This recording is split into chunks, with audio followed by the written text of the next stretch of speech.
We are Rogue Media Sports. It's one thing falling in love with a house, picturing yourself moving in and calling it home, and quite another navigating the world of price negotiating, mortgage lenders, and finding the budget that works best for you. An agent who's a Realtor can make understanding that world easier. Realtors have the expertise, access to proprietary data, and tools to help you get from imagining living somewhere to actually doing it. That's the kind of help we can provide. Because that's who we are. Realtors are members of the National Association of Realtors. You haven't heard about the McCrispy yet? Well, then, you probably haven't heard the sweet silence after the first crispy bite either. Go try it for yourself to hear the best nut sound you've ever heard.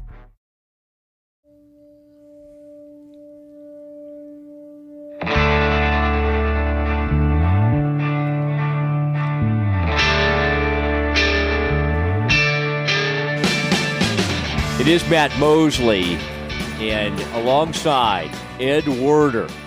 And Ed has been out at the NFL meetings, had some great visits with Jason Garrett and others, talked to a lot of owners out there. But today we gather for an emergency podcast situation on the Doomsday Podcast to discuss the latest Cowboys transaction, and it's the big one. It's what really this offseason was about. They've done some other moves, but they have now signed DeMarcus Lawrence to a long-term contract, 5 years, $105 million, $65 million of which is guaranteed. And Ed Werder, as you saw this, I mean, I was focused on my Lady Bears last night. Lady Bears headed to the championship game versus Notre Dame in the Final Four, but this thing starts swirling. And the Cowboys, and I know you had it broken down year by year. I was following your Twitter coverage a little later in the evening, about 5 hours after you were reporting it. But Ed, what did you make of what your initial thoughts on this contract, and what do you think it does for the Cowboys now moving forward, as this is an interesting group of edge rushers they now have? Well, the Cowboys basically, Jerry and Stephen Jones put a challenge forth to DeMarcus Lawrence last year when they franchise tagged him, and basically said, if you want big money, if you want elite edge rusher money, then you need to prove yourself to us one more time, and then you'll get it. And he went out and did exactly that, although he didn't have as many sacks as he had the previous season.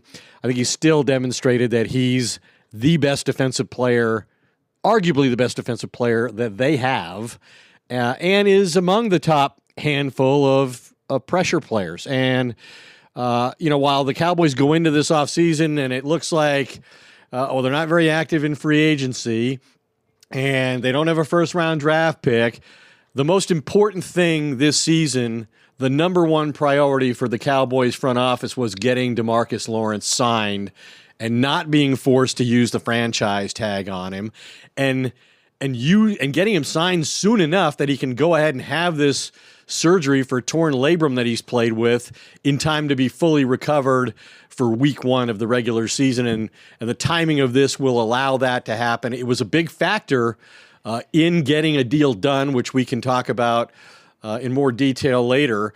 But, I mean, the Cowboys essentially, to me, got the best player in free agency. If the franchise tag had not been used, DeMarcus Lawrence would have been the number one player in free agency. So they prevented that from happening. Basically, they did the exact opposite of what John Gruden and the Oakland Raiders did last offseason when they wound up in a contract dispute and traded Khalil Mack. The Raiders had the worst sack total in the NFL last year, 13 sacks without Khalil Mack. Trading him to the Bears. Every other team in the league had at least 30 sacks. The 13. Raiders had 13. So that's he didn't fit their scheme, Ed. He didn't fit what. Well, I think it makes the point that Gruden wanted to do. That's how pivotal an edge rusher can be. Yeah. And Lawrence isn't quite as good and isn't quite as dominant a player as Khalil Mack. He doesn't create turnovers like that, but he's a great run player. I think he rushes the passer and plays the run with equal ferocity.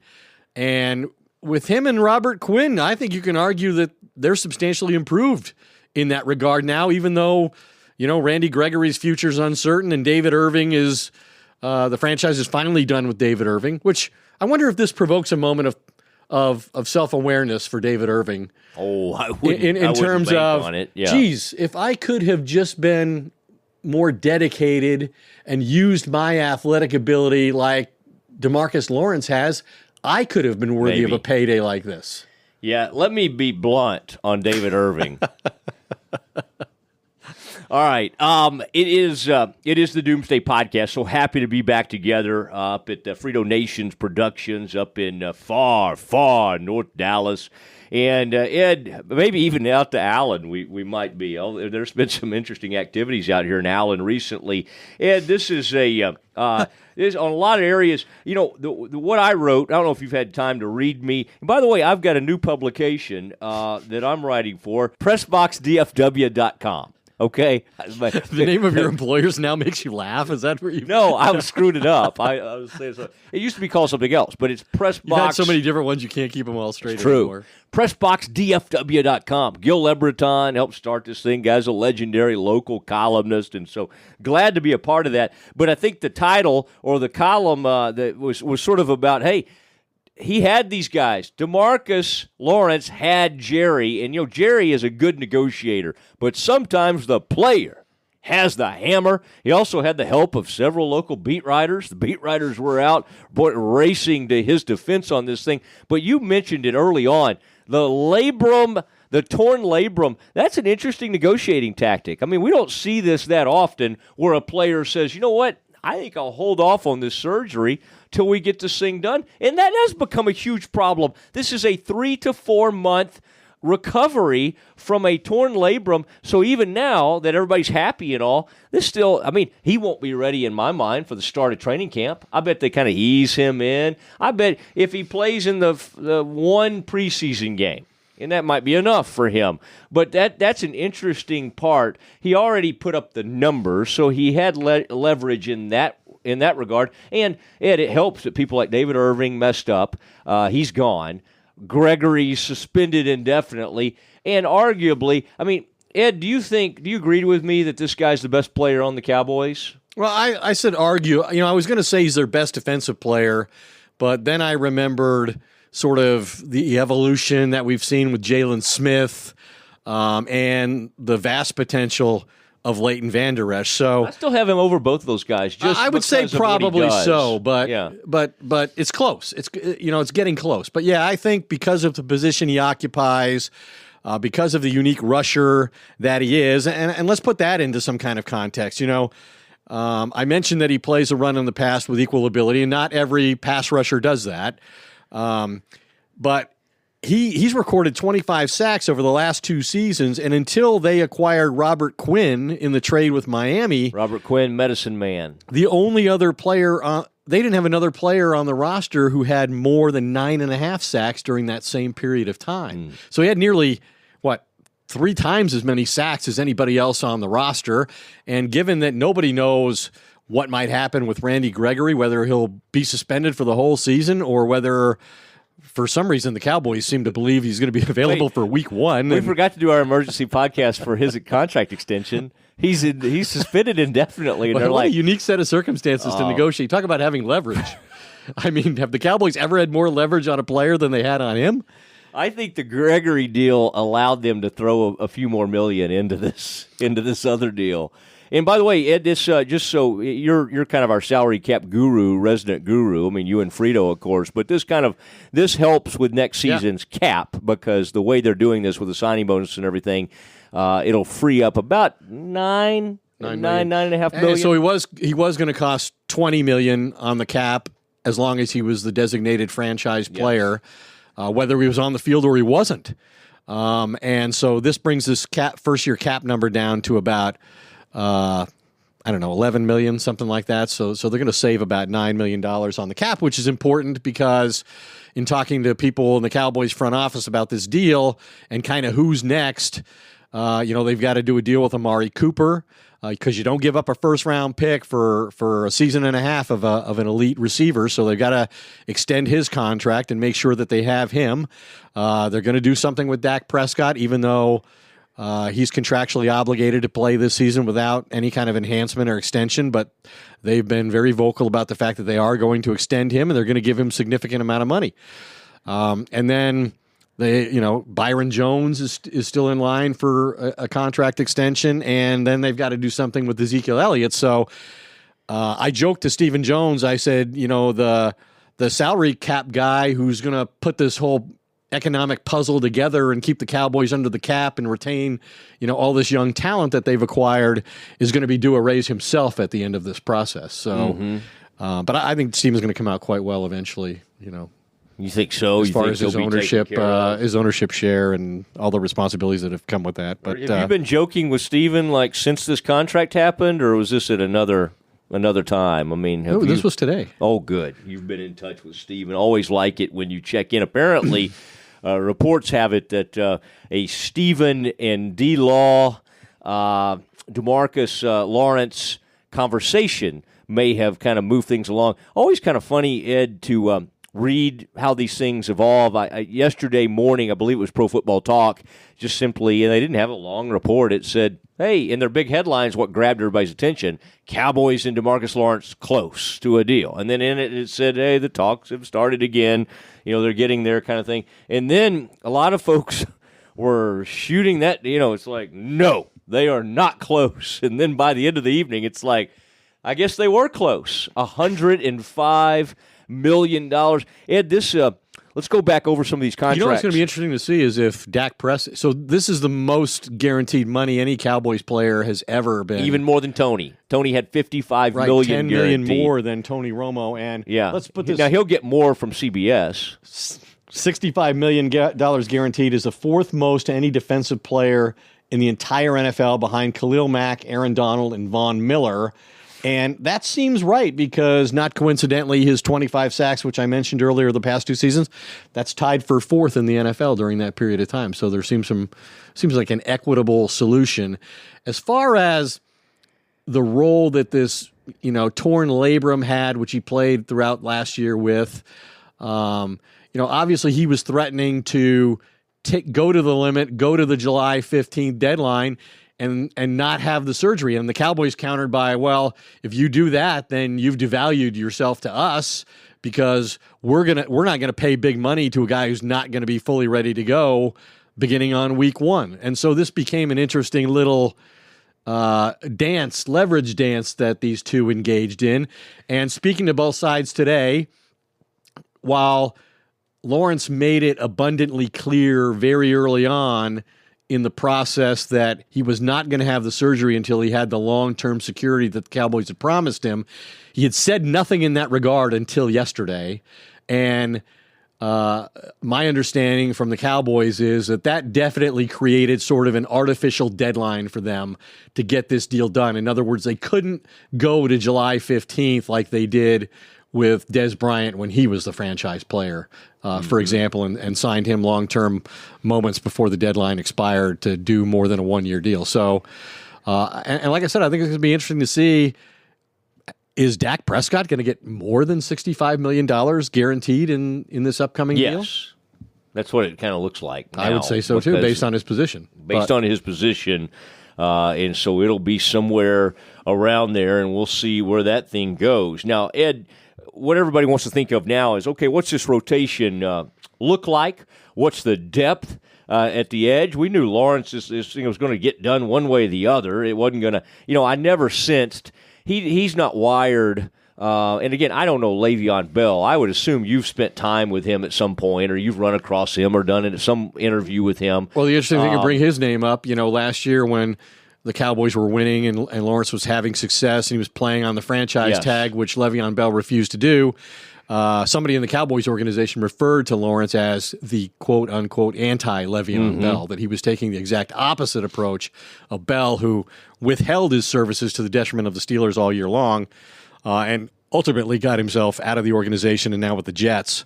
Lawrence did just the opposite. He went out and played injured and proved himself beyond any doubt as an elite player in their organization. And one more point before you go wherever you were going. Just talking to some people with the Cowboys about the significance of this, torn labrum and how much more effective will he be once he has it prepared. And I was told that it'll help with his strength primarily, but mainly it'll prevent him from getting himself into a situation where he dislocates it completely, which if he were to do that multiple times could wind up with the team putting him on IR. So now he can have the surgery. Yeah. He'll be a much healthier player. You would expect much better statistical involvement on it from his point of view, and that's going to be important if they're going to get Robert Quinn the sack totals that they think he's capable of. Which, according to the people I've talked to over at the Star, they think they still think the coaches still think he's an elite rusher, and everybody seems to say they believe he's capable of anywhere from 7 to 12 or so sacks in a season. So that would give them maybe the best dual threat they've had in the last 5 years. Yeah, that comes back to the best complementary pieces they've had. I'm trying to think when Lawrence, going back to when Ware, and then Anthony Spencer. Anthony Spencer had his moments. They franchised him one year for twice. For 1 year, I know it was like 13 or 14 million, and he played maybe some snaps in the first game. So, sometimes those things help the player, sometimes they help the team. And the Cowboys, what they did with DeMarcus, Ed, I mean, you could. I think you would agree with this. I mean, they basically used that franchise tag. He made a lot of money. He handled it beautifully. He never complained at all. 17-something point whatever $1 million, and I think it was their way of saying, can he go back-to-back, double-digit sacks? Is the back going to be okay? It was their year to go, okay, are we good? Are we good being in business with this guy for a long, long time? Because he's had some significant injuries. And they decided that's the case. Let me run over this list of edge rushers they now have, and I want to get your take, and I'll provide mine on and what I want you to be thinking of, Ed. You go back to the days, in fact, Barry Switzer even weighed in on you recently, and sort of an interesting take I think that he had via Twitter. He was talking about you and Kalishaw and dealing with you guys in the past. But think back about some of the best pass rushers the Cowboys had, obviously with Haley coming in those old days, and Tolbert and some of those guys. They had a nice rotation there. Listen to this group. DeMarcus Lawrence, Robert Quinn, as you have mentioned, and he's put up big numbers in the past. Tyrone Slugger Crawford, the guy really good at point of attack there in Panama City Beach. Randy Gregory, suspended indefinitely. We'll see. They think they might be able to get him back sooner rather than later. Taco Charlton. First-round pick. Very disappointing so far, but maybe he can come back. He was a healthy inactive for a few games last year. They were trying to get his attention, obviously. Kerry Hyder. You saw that signing. We didn't do an emergency podcast on that, did we? No, we didn't. Okay. But Hyder is kind of an interesting guy. He's a good rotation guy.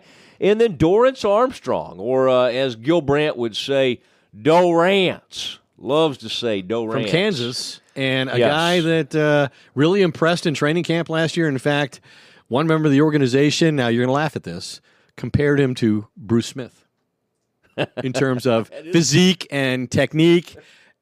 And now Bruce Smith's a Hall of Fame pass rusher and one of the great dominant players in the 80s. In fact, the Denver Broncos were willing to give up 2 draft picks to get him as a free agent, as a protected free agent. So, but yeah, Lawrence is. I think Lawrence is a fantastic player. Obviously, they gave up a lot to get him. They thought he was the last blue chip rusher left in the draft the year that they made the trade with the Redskins to acquire DeMarcus Lawrence, and now they made a big investment in him. I think it sends a good message to the young players on this team that if you develop and you excel, we will reward you long term in this organization. And I think the other big thing that they achieve with this, beyond guaranteeing that the guy we think is their best defensive player is going to be with them going forward, is they get back the franchise tag if they need it for Ezekiel Elliott. franchise after tag's next year. back in play. Yeah, they can use it on Use another it player on the now. running back and hope that he doesn't react like Le'Veon Bell or some other folks that have been upset about it. He's always been known to be a level-headed guy in terms of his reactions, Ezekiel Elliott. I think so, yeah, for the most part. And he's spent time one-on-one, the Doomsday podcast. We've been pleased. And then we tried to get him last year, and he was kind of like, I think I'm done with it. When I talk to these guys, it really is Doomsday. But that will be fascinating to see kind of how he performs under that. I mean, you could put a franchise tag on Dak Prescott. But the Cowboys have no history. Let's see who they put the franchise tag on. They haven't used it a lot in the past. They did put it on Anthony Spencer a couple of times. They put it on DeMarcus Lawrence. Who else did they put it on between those two guys? I mean, it's not something they've used a lot. Dez. They put it on Dez. Yeah, but they ended up getting the deal done. Yeah, but they put it on him to get a deal done. Play on a it. season, playing on it. Yeah, I mean, they don't do it very mostly often. used it to leverage the player into a deal. Into a bad deal. The last player in the franchise tag got a pretty good deal, I think. I think Dez did okay. Yeah, I think. Well, yeah, Dez ended up with a really nice contract. By the way, news coming in the past 24 hours that do you know who will? Speaking of great, famous doomsday type pass rushers, who will announce the second round pick for the Dallas Cowboys at the draft in Nashville? My golf buddy Tony Casillas. If you can believe it, even bigger time than Tony Casillas. Somebody that has more than Tony's 2 rings? Bigger time, I'm saying as a player. I mean, and not as a person, because I love Tony as well. Ed Too Tall Jones. Oh, I played golf with him, too. I love Ed. You know what you need to know about Ed Too Tall Jones as a golfer? What would you think his game is? Oh, you're going to tell me he's got a good short game. I would think, naturally, you would think the guy Can knock it out of the park. crushes it because he's so big. Not at all. I can outdrive Ed Too Tall Jones. I need to see that to believe it. Well, but he is fantastic on the greens. He can putt, which you would not think. Does he use an anchor? Does he anchor the I don't putter remember to his- anything about his grip. I mean, does he use one of those? I mean, he's 6'9". Yeah. Does he use the one that comes up here? I don't remember. Okay, I'll 'cause you have can't to- use that on the PGA Tour anymore. But Well, guys we don't really play on the tour very often. I mean, maybe Romo will. Romo is the Nelson.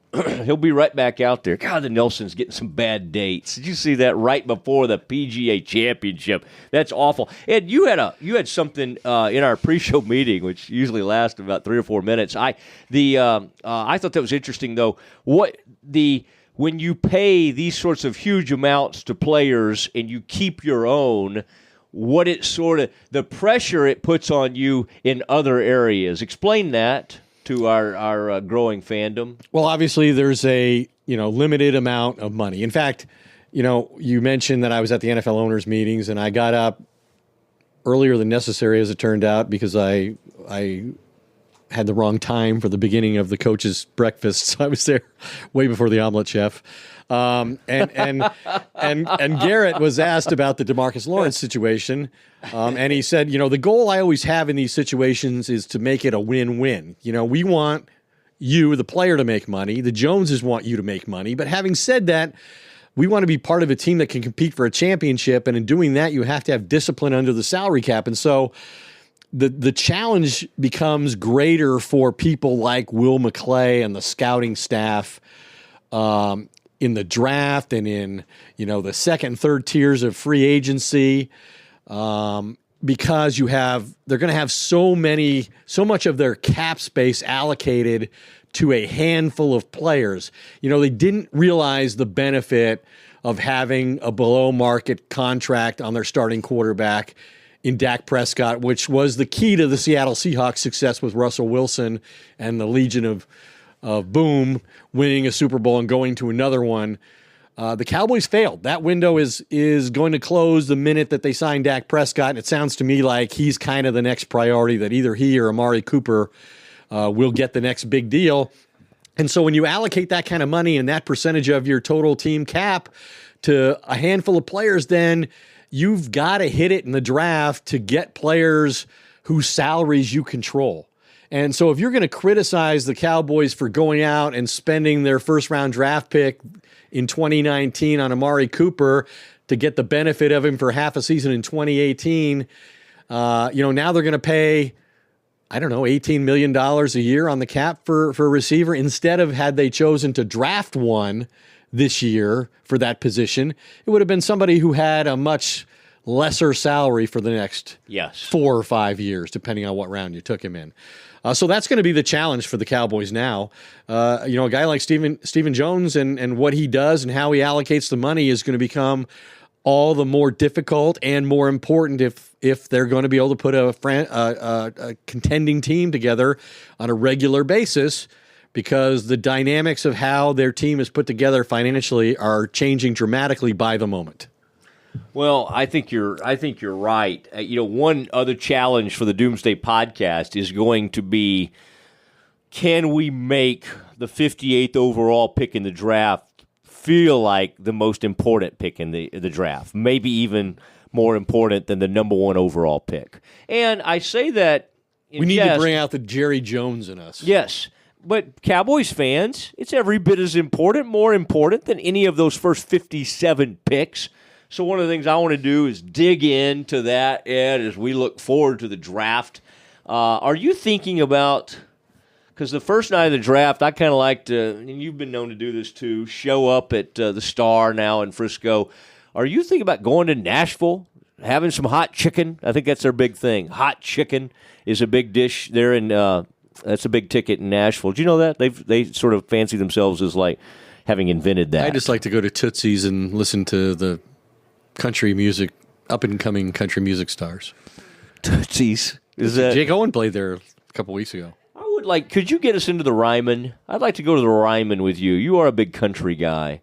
I mean, that'd be really fun. Maybe Chesney or some of your guys could get us some, because they'll have some concerts in conjunction with this whole NFL thing. Yeah, they will. Yeah, that's something we should think about. Should the Doomsday Podcast go on the road to cover a draft in which the Cowboys don't pick until number 58? Is there going to be voting? Voting.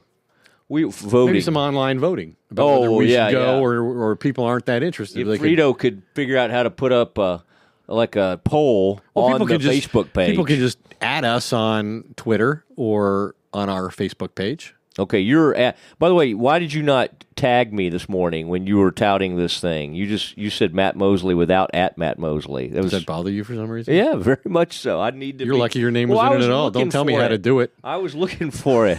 I was like, wait, I thought Ed said he put something. You weren't out. in the picture. I put you in the text. You're very fortunate to be mentioned at all. I think you did lead with me, which is appropriate. I will say this about anything you want to add before I say goodbye. I wanted to kind of tell folks. I'd like to know how we're allocating our cap dollars, because I don't think I'm getting a big enough percentage. Oh, yeah. You thought that from the start. I assure you, if this thing goes where I think it's going, we'll franchise you, and you'll be happy to be on the franchise tag. I promise you, okay? I will say this. It's good to be in studio with you. It's been a while. Yeah, do you like it like when I let my hair kind of get out of control like this? Because you have a nice haircut, by the way. I don't know where you did. That's not a Supercuts. No, I mean, I'd actually like Supercuts to sponsor us, so I retract that. That's a good-looking haircut. To me, I'm sensing that the handcuffs are about to come off of you. I'm sensing a Werder who's ready to kind of get back on TV, but we hope that we will be able to retain your services here at the Doomsday Podcast. And I'll say this, and Frito, I think, would be proud to hear this as well, Frito Nation Productions. And, my gosh, he's Allen, Wiley, every community really in the Collin County and other places. He's just taken over. He's sort of, and he keeps getting named like the Man of the Year in Allen Chamber of Commerce. I mean, the guy, it's just the strangest thing I've ever heard, but they do love him out here. I had an opportunity, and I can't say where, but one of the greatest brands in all of sports. I thought they were kind of wanting to visit with me for my writing, just having been a writer at a lot of different levels, various levels, and it turns out that they in fact love the Doomsday Podcast and love what we do in podcasting. And they want to buy it. Kudos, Ed. Let's do the dance. They want to partner with us? What do they want? No, I'm asking what they want. Could we have some foreplay? What do they want with us? I don't know. They brought me to the hallowed halls of this organization. Don't say what city it's in. To basically say, we love what you guys do. How come they didn't bring me in to say that?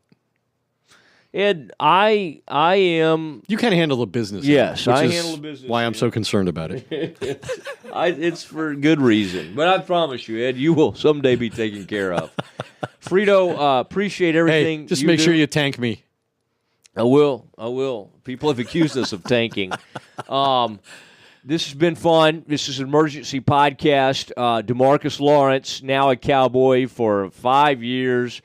We don't know if it'll last 5 years. We do know he's going to get $65 million. And hey, this is good for NFL players because the more guaranteed money they get, the more these things start to look like not funny money and actual sort of like baseball or NBA contracts where these things are guaranteed. So that's good news for players. Here's my final thought, not that you asked me for one.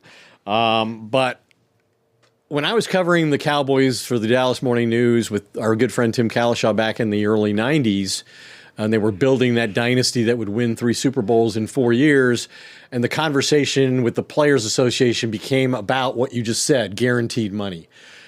It's interesting that Jerry Jones was in favor of the cap, even though he believed guaranteed money was a potential threat to ruin football.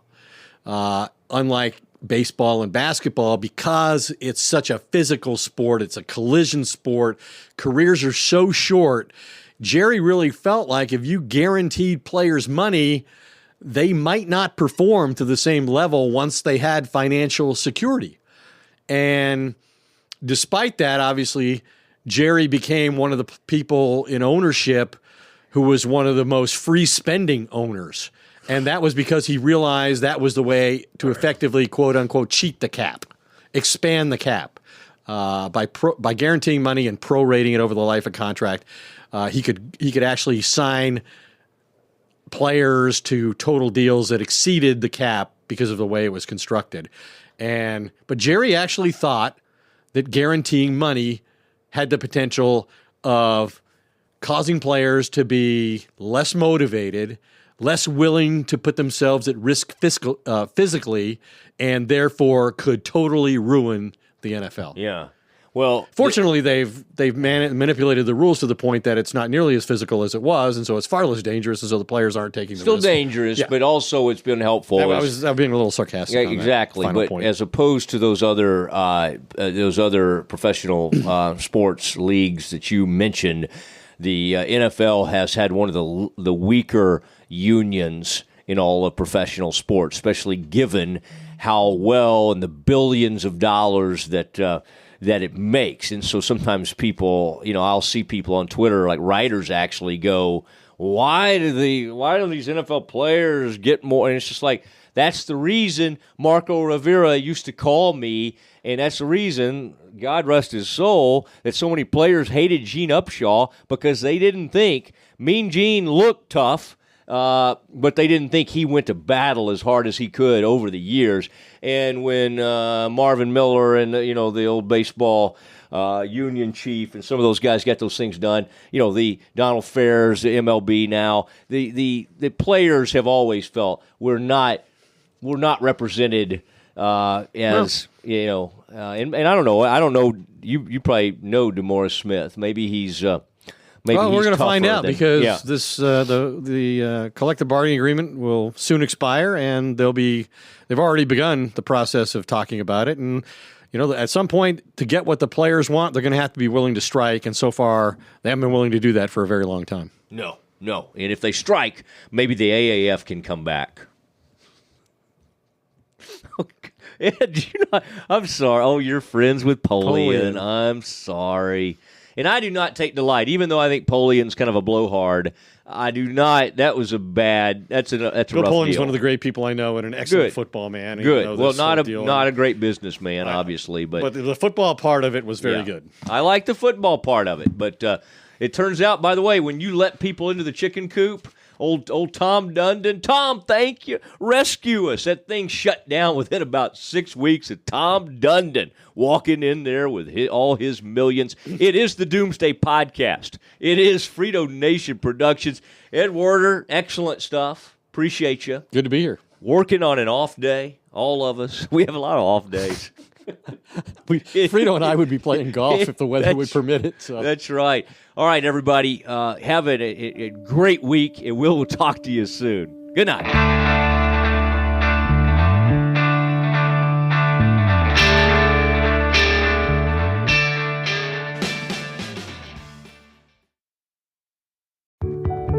A lot can happen between falling in love with a house online and owning it, between imagining living there and breathing in your new home for the first time. Having an advocate who can help you navigate the complex world of financing, inspections, negotiating, analyzing the market, and talking through any anxieties that may pop up, that can make all the difference. That's what the expertise of a Realtor can do for you. Realtors are members of the National Association of Realtors and bound by a code of ethics, because that's who we are. Start clean with Clorox, because Clorox delivers a powerful clean every time. Because messes happen. Because... Hey, listen. Remember how you told me to toss those takeout containers before we left for vacation? And you were like, I'm serious. If that leaks over the counter, it'll be a slimy abomination by the time I get back. And I was like, yeah, of course. Don't worry about it. I won't forget. Well... Ooh, yeah, that happens. So start clean with Clorox. Use Clorox products as directed. Rinse after use if in contact with food surface.